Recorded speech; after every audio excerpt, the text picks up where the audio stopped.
Life Through Music, brought to you by Zoomer.com and ZoomerRadio.ca. Wow. She's won 3 Canadian Country Music Awards and 3 SOCAN Awards. And she became a superstar as a VJ on MuchMusic. I met Erica for the first time, walking through those doors of the CityTV building in Toronto. And I knew immediately that this bubbly, energetic, pretty, vibrant young woman was going places. She's just such a character. Ladies and gentlemen, I give you the one and only Erica M. So Erica, can you handle being the interviewee instead of the interviewer? Look, Alan, you took me far out of my comfort zone over the last month as your opening act. This will be a walk in the what is it? A cakewalk. A cakewalk. Oh, this isn't starting off very well. I'm so nervous. No, but we were talking off camera, and you know, I could have sat down and studied Erica M, read up on you, got a whole bunch of questions together, but I didn't, because you know, when I public speak, and I know you're a fine public speaker. I don't know about you, but within reason, I deliberately go out unprepared, because I find it puts me in a place of, you know, immediate sort of honesty, where I have to just emote what's going through my heart and mind at the time without preparation. How do you talk about where you are not prepared? How can you do that? Well, it's who I am, right? I mean, I talk about life and passion and abundance and receptivity and desire. But I don't really, I mean, don't get me wrong, I've got, you know, a history I wrote a book about it and stuff, but I'm never quite sure where I'm going to go with it. And I'm not sure where I'm going to go with this. And neither are you. Laughs nervously. Right? Did you enjoy yourself opening for Glass Tiger? Alan, it was, I would say, a career highlight for me, maybe for reasons that you don't know. But when I was very young, my dream was to be an actor. And I would collect plays. My drawers were filled with scripts, not clothes, when I was very young. And when I got a little older, like 16, 17, I was studying theater, but I entered the music business and became passionate about that. And so I started to work helping bands, working in record stores, etc. And I just listened to my gut and my heart and the universe. And I started working at CityTV, and then we got the license for MuchMusic. And the combination of me loving being on camera, combined with my knowledge at a very young age about the music industry, gave me the job on Much. And I continued to do small acting jobs here and there. In fact, at the NAC, where you and I performed, I was in a play for a week or so. It was called Unidentified Human Remains and the True Nature of Love. But I really generally suck as an actor. So I couldn't live my dream. But what you and Sam Reed gave me was an opportunity to mix this love of being on the stage, telling stories, but also connecting with people, which is the other thing that lights me up.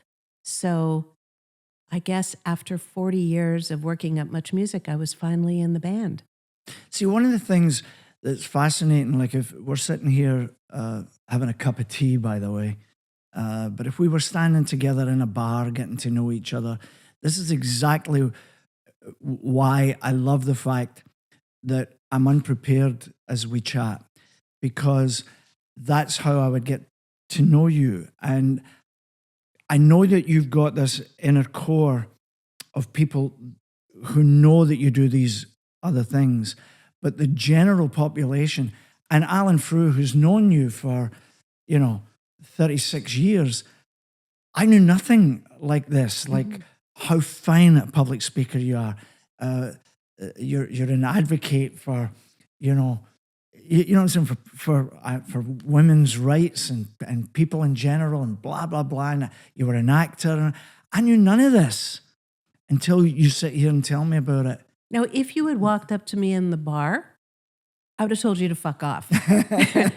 Because from my years at Much, when I was I think Canadian, you're angry at men. Pardon me? I think you're angry at men. Well, I was, because everywhere I went, men would hit on me. They wouldn't talk to me. They didn't want to get to know all my thoughts, my concepts. They just wanted my boobs. Well, that's what I would have. Yes? I would have different. I would have been coming up to get to know you because you're a fascinating human being. Well, that's why we're still friends after all these years. And I don't use that word loosely because, yes, we knew each other back in the 80s, but then our paths circled back, snaked back into sort of real life. When we weren't working together, we were socializing together. Now, when you were first hired at Much, you were not hired as an on-air personality, correct? No. Tell me about it. Well, I was hired as a receptionist, essentially. I would answer the phones for the new music show. I was obsessed with the music business, and I got an interview with Moses Neimer in Ottawa, and I asked him for a job, and he asked me, what do you want to do? And I was like, anything that's creative. He got so mad at me, Alan. You will find this really interesting. I didn't understand why he was so mad at me. And he said, every job at CityTV is creative. I had no idea what he meant. When he finally did give me a job answering the phones for the new music, and I was in the building, this was 99 Queen Street East, I understood what that meant.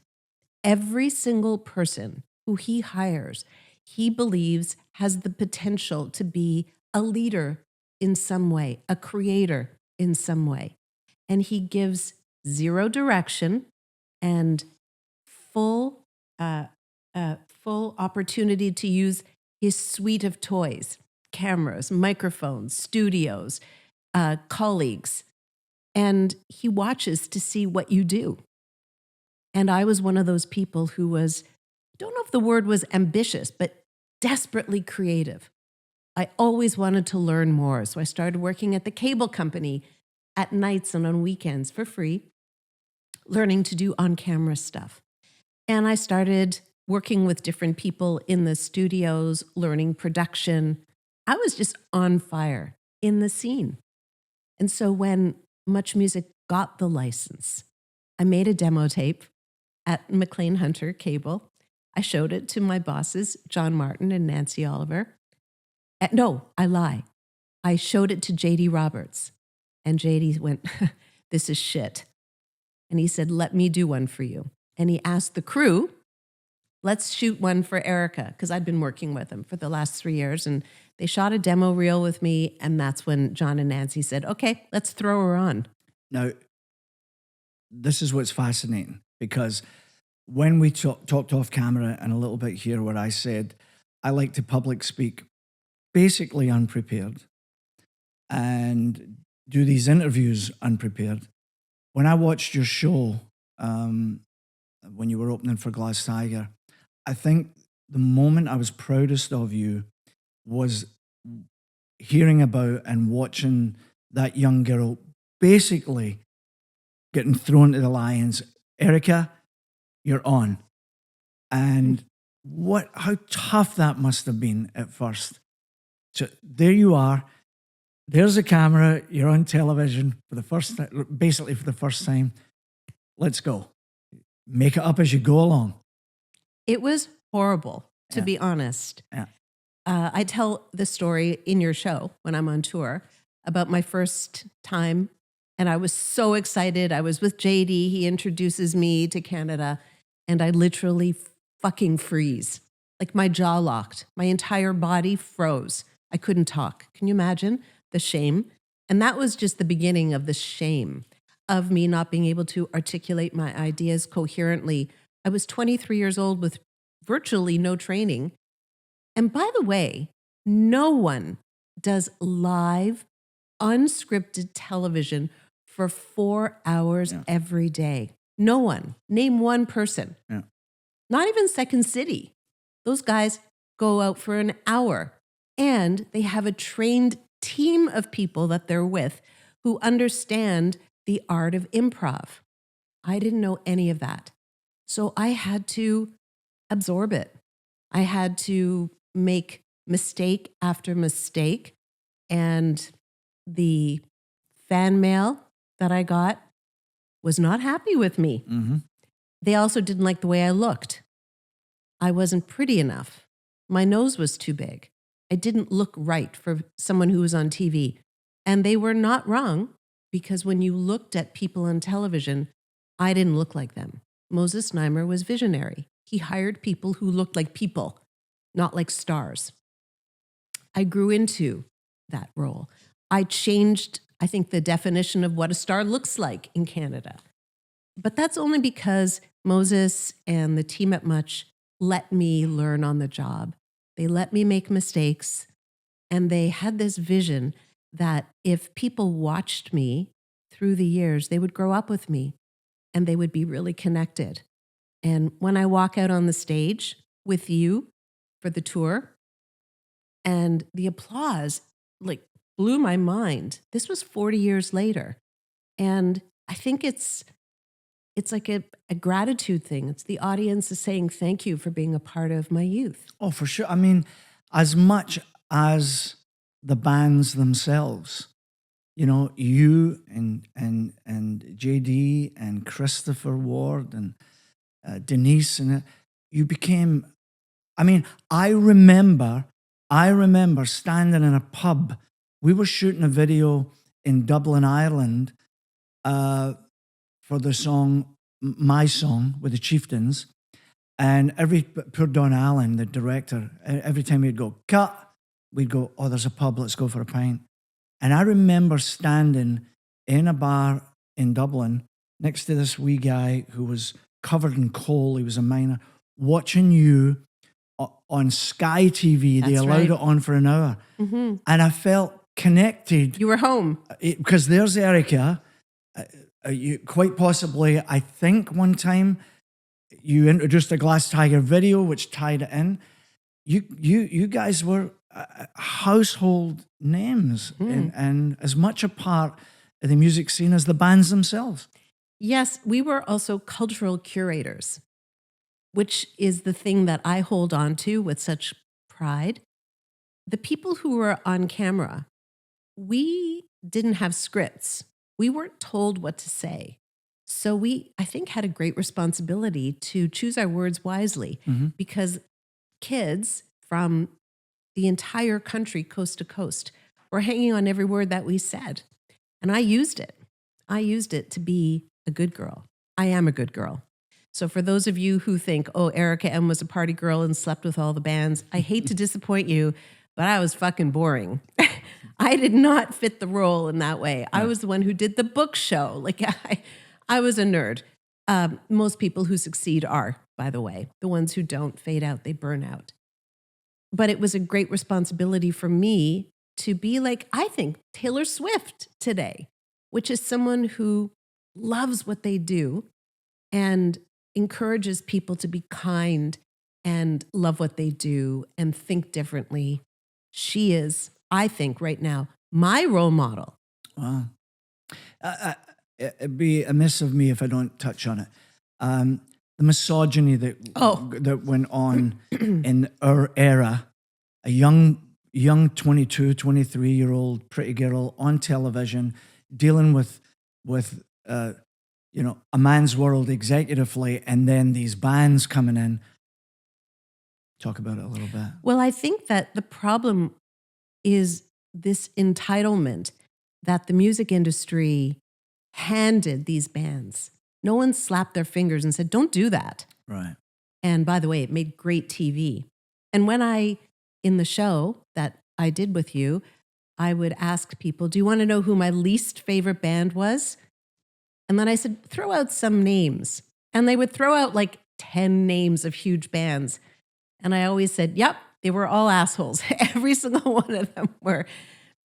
And it was interesting because there's a clip that I show where one of the guys from Kiss says, you're friendly, but authoritative. And that was because I learned over the years to act like almost a school teacher when they sat down and set the ground rules right away. Like, don't fuck with me. I'm happy to chat with you, but we're going to have a conversation. And the bands were like, oh, okay. They Right. kind of liked it. It was like domineering in a way. But I learned it over the years. And it's funny because every time I asked that question at the show, someone would yell out, "Glass Tiger." And I'd look at them and go, really? And everybody would laugh because you, Alan, and the rest of the band were always so unpretentious. I always felt like, and I know is to be true, that you guys were in it for the right reasons. You were well brought up young men who wanted to be rock stars, but fantastic songwriters and musicians. And man, your voice is almost better today than it was back then. Thank you. First of all, thank you. It's true. I'm very fortunate that way. No, that's not fortunate, by the way. That's hard work. I hear you warming up every show. Nothing is fortunate. You work hard. I do. There's much that you talk about with your creativity, and I get the impression you don't really have an off button, and neither do I. I know. And so I love relate that. to that. Mm-hmm. Take me back to little Erica. Growing up, your household, brothers and sisters, or whatever, and what was music like in your life? Like for me, as a little boy in Scotland, everything was a sing song. As I said in the show, my dad would bring stragglers in from the pub, and we'd all sit around, and it was about singing. Mm-hmm. What was it like for you? Well, I grew up in a very unusual family in the sense that when I was 6, my parents bought a summer camp in the middle of Ontario, 4 hours from Montreal, where I grew up. And it was a camp for, I guess, young people and lots of teenagers. So from the time I was 6, I was always around teenagers. And my crazy Uncle Stevie was obsessed with music. And there was music playing on the speakers in camp. If you saw the movie Meatballs, it was kind of like that kind of a camp. Yeah. So I was always around music.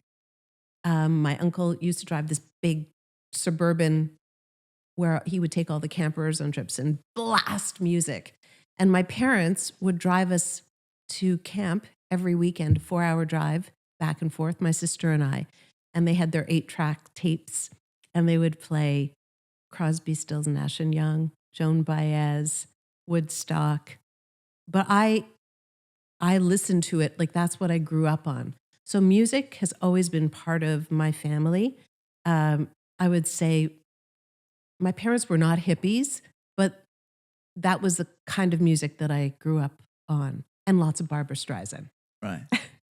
But music has always been very big. And so and then I was just like a regular teenager. So when I was 12, my first concert, get ready for this one, David Cassidy. Oh, I met David. Oh, yeah.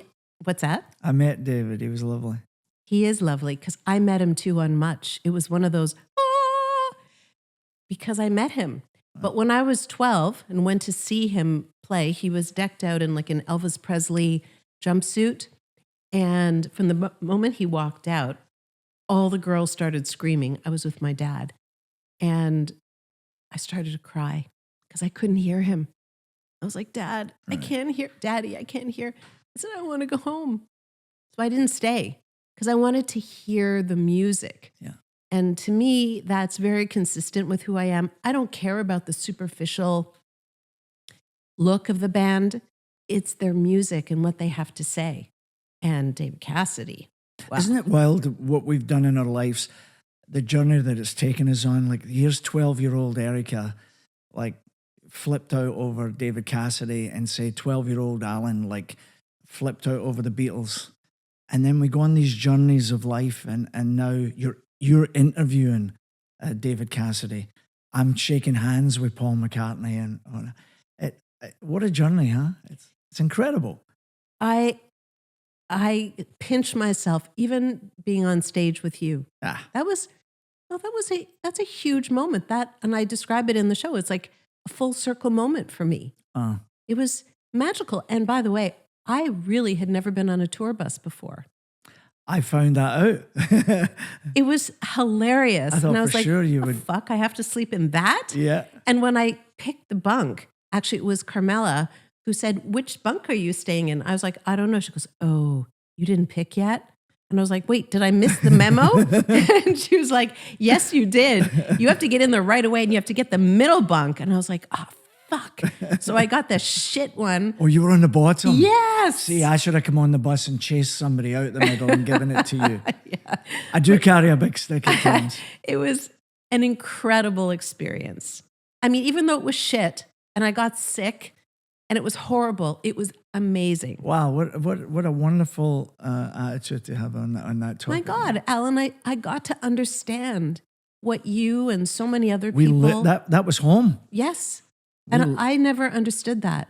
So now I have that experience. So when I do my interviews with bands, I'm going to be able to ask questions about their experience of what it felt like. Everything to me is a learning opportunity, and it adds to your suite of knowledge. Glass Tiger's first tour was basically 18 months of that. Oh my God. 18 months of being on a bus, either in Canada, America, or Europe. I guess it's easier because when you're younger, you're more physically resilient. You don't need sleep the same way. Your body bounces back. Like, I'm in my 60s. I'm too old for this shit, but I still did it. Right. Good for you. Take a sip of your tea. Thank you. You've been sitting there. There's just so much more to you than certainly than I ever realized. Alan, do you know that I'm a songwriter? I'm heading that way. Okay. I'm heading that way. Tell me about it. I mean, I did not know that, Erica. I didn't. Well, here's a great question. How did you choose your stage name, Erica M? Where did it come from? So my mother is Evelyn Hannon Mikowski. And when I worked at CityTV answering the phones, I was booking a lot of the shoots. And so in the olden days, there was no computers.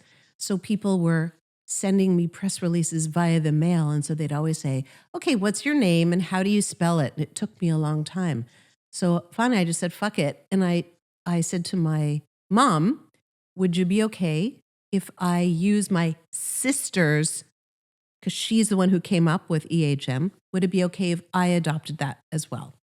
So that's how it came about. Even that's a very creative way of going about it. My family is kooky like that. So we never wrote a song together because I never knew you were a fucking songwriter. Well, here I am, and we're neighbors, Alan. Right? So tell me a little bit about it. Well, there's a good story that goes back to 1989 when I found out that I was being paid the least of all the men who were on Much. So I went to my boss at the time and I said, "I'd like a raise." And his response was, "I hear you're very difficult to work with." So I looked at him, because I know it's not true, and I said, "Fuck you, I quit." So in 1989, I quit my job at Much. And I called my very good friend, Tim Thorney. And I said, "Tim, I quit my job." He goes, "Emmy, can you write a song?" I was like, "I don't know." He goes, "Come over." So I drove to his house in Stouffville. And Tim has music just pouring out of him. And we wrote a song called "Your Place in the World." And he goes, "Emmy, not bad. Come over again tomorrow. We'll write another one." Now, are you writing melody and lyrics? Are you playing instruments? I don't play an instrument at all. Right. I can hear music in my head and I can feel the words. I'm a good storyteller. I can hear the sound of words and I can feel almost the shape of words in your mouth. If you know what I mean. They have to make sense, at least in my world. They need to make sense. They need to tell a story, create a feeling, but they also have to sound good. They have to fit your mouth well and fit the music well. So I just have an innate ability for it. And we became partners, songwriting partners. And 5 days after I quit, John Martin called me And he goes, Erica, come on. Because I wouldn't answer my phone. And I was like, I want my raise. And he goes, all right, we'll give you the raise. Because I was the most popular on the air. Right. And I had to stand up. Don't treat women differently than men. Right. So I really scored because not only did I get a raise, but I got a songwriting partner. And Tim and I worked together for over a decade. And we won SOCAN awards. And wonderful. The artist that we wrote for, one of them, Cassandra Vasic, won the Juno Award for an album that we wrote and produced for Best Country Female Vocalist. It was an incredibly creative time for me. That was in my 30s. Incredible. Do you remember two things that shooting in my mind? Do you remember getting trapped with Glass Tiger? We were all trapped in the van. It was one of our first big free concerts, and we did it at Parliament Hill. It was over 100,000 people. And after the show, you were in the van with Glass Tiger. I literally, I don't know if you remember this, I was able to get out of that van, run over, have a quick pint, and get back in the van. And it only moved like 4 feet. Do you remember that? I don't remember. And I It took know us about that 3 hours to get. Sam has footage of that. Yeah. Because they shot it, but I never saw it. Neither have I. Oh, maybe back in the day I did briefly. There is some. And in fact, Sean Menard, when he was at the show the other day, Sean Menard is the director of 299 Queen West, the documentary about Much. Mm-hmm. He said, I have this really crazy footage of you in a van with Glass Tiger. I was like, oh my God, I need to see that. Yeah, if I'm not mistaken, you were, I mean, we probably touched on things with most of the VJs, but my strongest memory is of you. We were in Switzerland together. Yeah. So we went to Switzerland together. I think you brought a couple of contest winners. Mm-hmm. Just such an aloof, carefree, wonderful, fun time in our lives. I'm going to segue a little bit more serious from what we just talked about to give me Erica M's view of the state of this world today. Like I feel like, what do you think's going on? I feel like it's almost like a battle between light and dark. And I feel like, thank God for Taylor Swift, because she is the light. She is the kind of person we need more of, people who are brave and comfortable being themselves, being authentic, standing up for what she believes in. When she re-recorded her albums, so Taylor Braun, or what's his name? Scooter Braun wouldn't own the masters anymore. Yeah. She's very principled.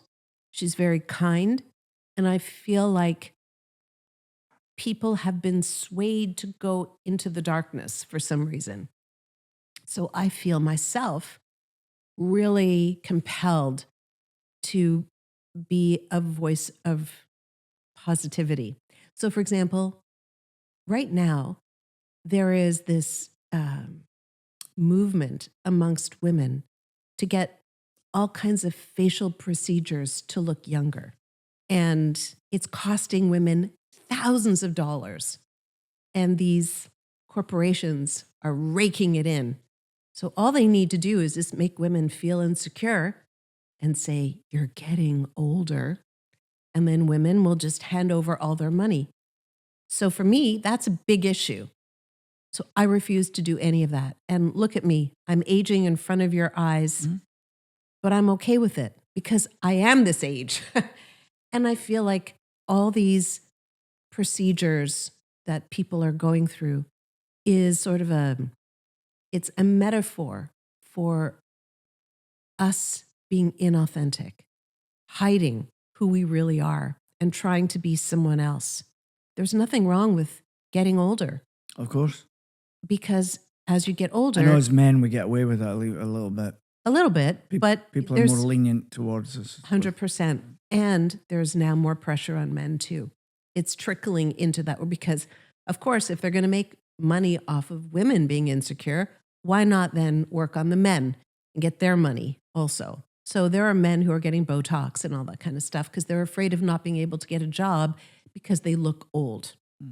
But we both know that there is a certain gravitas, certainly wisdom, an opportunity to work hard that our generation has, that the younger generation sometimes has a little issue with. So anyway, I feel like the world is shifting to embrace inauthenticity. That's ChatGPT, that's AI. We don't know what's real. So I feel I'm going to be the most real I can be because that's what I can do. I can only change me. So I am putting all the cards on the table and saying, this is who I really am, and it's okay to be yourself. Well, you certainly presented that to your audiences, and wow, it was wonderful having you out there with us. You know, they got to see you, I feel, in a different light because of who we all know Eric M to be. Well, of course they can't know who I am because you only see what the camera sees, but you don't see the real person. Right. Social media gives you a little taste of who it is, but even that is curated. I choose my words when I post something. So everything is curated. Now, you to some do quite a degree. bit of public speaking as I well, do. don't you? It's my Right? favorite thing. Yeah. This was a version of it, really. Right. And it was so funny, Alan. I didn't realize it, but two good friends, so one of them was Sean Menard, I can't remember who the other person was, who came backstage after the show and they said, man, that was like being at a TED Talk. I was like, what do you mean? And they said, your whole focus on being comfortable with discomfort and doing things that scared you, I can't help it. I'm always kind of leading by example and trying to teach people based on my life. See, that's one of my mantras in life is feel the fear and do it anyway. 100%. Right? Mm-hmm. And we know what that's like. You fail. Right? There's times where you fail. I Tell me an Alan Frew failure story, because I know most of your successes. Why are you smiling like that? You don't have any. Come on. No, absolutely. Well, as I got older, I started to realize that, and this is going to sound a little lofty, but I've stopped believing in failure, and I switched it to the notion that if it's not about this, it must be about that. So an example being, I bust my ass writing a book called The Action Sandwich. I thought I was going to become this famous author. I published a hard copy book myself, put it out there, went to chapters in Indigo to realize that I was really dealing with like another record company. And all they wanted to do was rape and pillage. And they would take my book and they wanted to charge me more money to put it near the front of the store than at the back of the store. I had to pay for shelving. And then they would manipulate the fact that they didn't sell enough books, so they gave them back to me, only to have me give them back to them, which was really just a at a lower convoluted price? way Mm-hmm. of not paying me. Mm-hmm. And so I could have thought of that as failure, Erica. But what happened was I went, well, fuck that. That's no good. But thanks to them doing that to me, I became a public speaker. And I went out and started public speaking, basically selling the books from the trunk of my car. I sold about 12,000 copies of it on my own. And I became what I think is a fine public speaker. So was it failure, or was it, nah, if it's not about this, it must be about that? It's learning. It's understanding, it's like, for example, me being on your tour bus. Was that a failure because I didn't enjoy it? Right. No, that was an incredible experience. Right. And I feel like the people who say no because it might make them uncomfortable miss out on just the experience. It doesn't have to be, in quotation marks, successful. Because what is success now? That's a big question. What is success? Yeah, I mean, we were talking about this with someone else, and people ask me, Alan, how do I get a record deal? not only can I not tell them how to get a record deal, I don't even know what a fucking record deal is today. I don't know what it is. And I don't deny any young people, if someone can go on TikTok and knock it out of the park and get some relative success from that, maybe make a bunch of money, good luck to them. But I don't ask me what it's all about, because I don't know.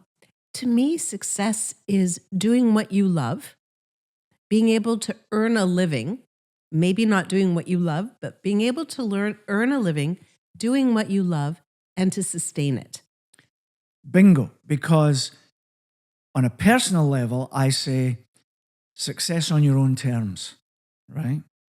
I mean, the most important commodity we have is time, health and time, right? And success on your own terms. So be careful. Some guy drives by your house in a Ferrari, and then a guy drives by your house on a bicycle.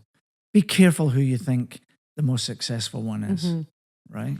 For me, the most successful moment of my tour with you, there were two. One of them is when my dad was in the audience, and that was in Ottawa, and the whole audience wished him happy 85th birthday. Wow. I get choked up just thinking about that. And the other one was, it was in Mississauga when I invited a whole bunch of my girlfriends on stage for the dance component, because they all happened to be at the show at the same time. So I had 8 girlfriends all dancing like go-go dancers for the last segment. And then I was able to thank each and every one of them in front of the audience for all the support they've given me in order to go on the road with you. So to me, my success is my friends. Right. Are you happy with the age you're at right now? Yes. I hug myself often, and I thank my body for being strong. For example, when I got sick on the road with you guys, I had a bit of bronchitis. I was done in 2 days. I sweated it out, and then 2 days later, let's fucking do it. And I'm so grateful to my body for being that resilient and allowing me to do the things that I love. One of the questions I get asked a lot is, what do I have any regrets about, the industry and my life as a musician and whatnot. And I generally always bring up the fact that I regret not stopping, perhaps looking in the mirror and giving myself a little pat in the back and telling myself, you've done well, son. Congratulations. Good for you. Because it was just the next thing and the next thing and the next thing. Did you have a little bit of that yourself? I still have it. Yeah. I still have it, because when our tour wrapped, I was like, now what the fuck do I do? Right. I suddenly was like, what am I going to make next? And it's not because what are people going to think of me? It's what am I going to do? I don't like to be passive. I don't like to watch TV. I want to make TV. Honestly. I don't like to go see bands. I want to be the one who introduces the bands or something like that. I don't like to be. I don't want to be the one out there dancing. I want to be the one making the music that makes you dance. Exactly. And I wish, for me, my beautiful songwriting partner, Tim Thorney, he died. Oh, dear. He died like 7 years ago, but we were not writing at that point. Right. He had moved on. It was actually a great story because we'd worked together for 10 years. We won all kinds of awards. It was amazing. And we were best friends. And he said, Emmy, I'm breaking up with you. And I was like, what? And I said, why? He goes, well, there's this really amazing young woman, Alanis Morissette. And I was like, okay, fine. And she had just released her album or was about to release the big one. And I get a little pill. Yeah. And so the three of us wrote a couple of songs together, which was cool. And then you wrote with Alanis? Yeah. Wonderful. Yeah, but they were never released. Yeah. Damn it. I have a fun Alanis story for you.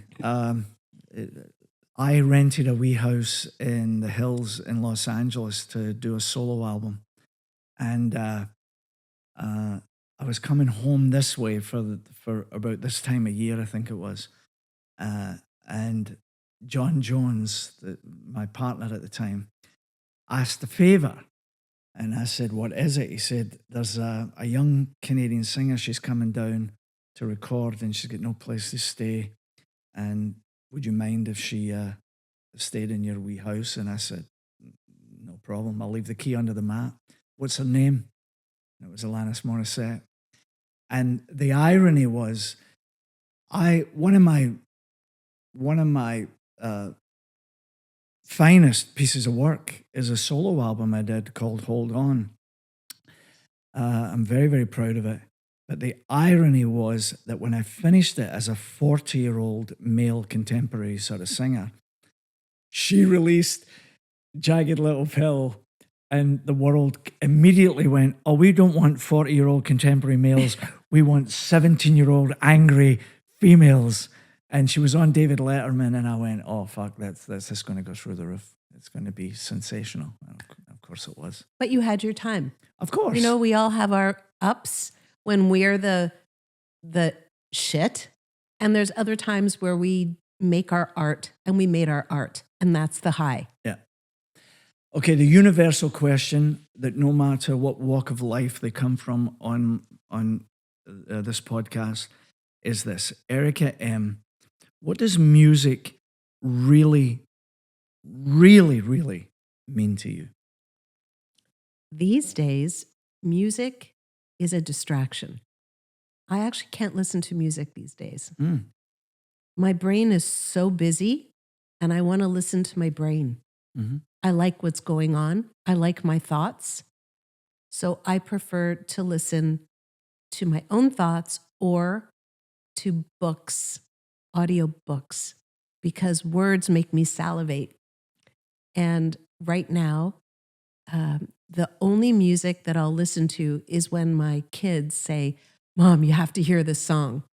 And I listen to it from their perspective and try and understand what is it about that song that is important to them, because then I get to know them. But music these days, not that much. Having said that, when I sat in the audience a couple of nights ago to watch you perform and you went acoustic, that spoke to me because I like music that breathes now. When it's a wall of sound, it's a bit too much for me. Mm-hmm. But when it's lyrics, melody, and acoustic music, that rings my heart. You know, I'm listening to you, and I can relate, because for me, it's not so much the music. I pretty much cannot go to concerts anymore. I could listen to Annie Lennox or U2 or Taylor Swift or whatever on my iPad, but it would take an awful lot to get me to go see them. Why is that?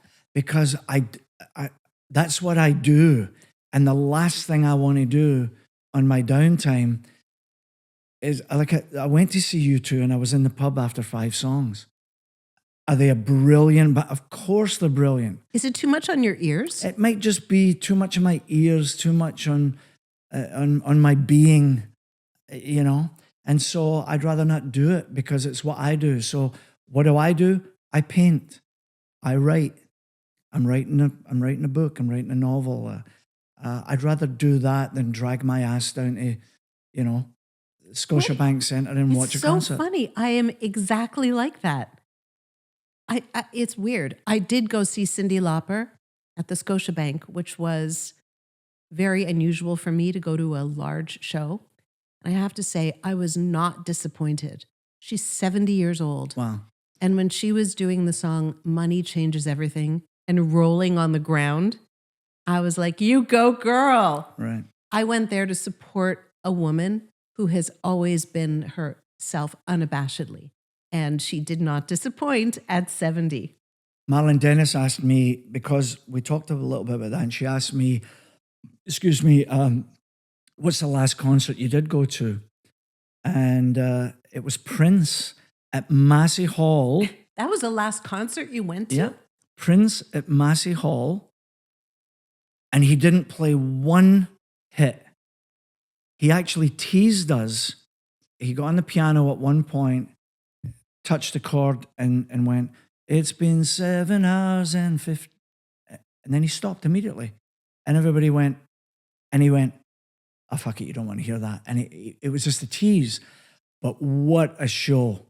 Killer, funky, R&B, hip-hop band, just emoting for 2 hours. It was off the charts good. So if you don't go to shows anymore, Mhm. what does music mean to you? Well, see, that's, to me, there's no music, no life. To me, it's a soundtrack of life, meaning that when I think of my favorite movies and you suck the music right out of it, what happens? Now, for some, they might go, "Oh, I still love the drama." For me, without the music, it takes a lot of the life out of it. And that's how I feel about the world around me. If there was no music, I do feel it would be a pretty, dare